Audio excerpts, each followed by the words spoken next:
Pel que fa al reg de les plantes d'interior, no hem de variar gaire cosa perquè les condicions que tenen tant a l'hivern com a l'estiu són similars, possiblement al no haver-hi les calefaccions no s'assequen tant.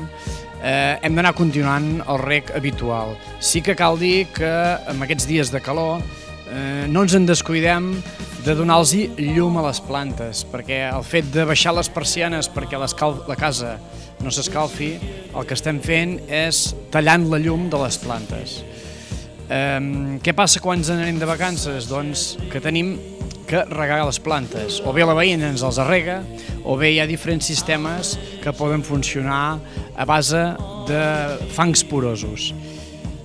Tenim el fang porós, té unes qualitats que l'aigua la deixa anar en mica. Llavors, gràcies a aquest fang hi ha tota una mena d'artilugis que el que aprofiten és regar la planta en mica, aprofitant al màxim aquesta aigua.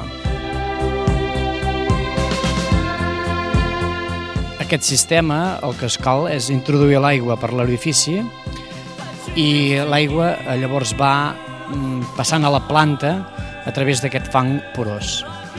Aquest fang porós té la capacitat de roscar-se a les ampolles d'aigua normal que podem comprar als supermercats i així podem allargar molt més el dipòsit d'aigua que es dona a la planta.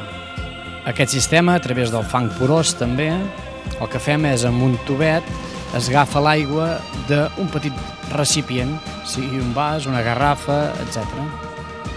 I finalment tenim el sistema de gelatines aquoses que a més porten adob i permet regar les plantes fins a quasi 30 dies fent senzillament obrint la tapa i deixant-lo així apoyat a la planta. La gelatina irà desfent-se en mica fins a aquests 30 dies que podeu estar fora i la planta amb garanties de que està ben regada.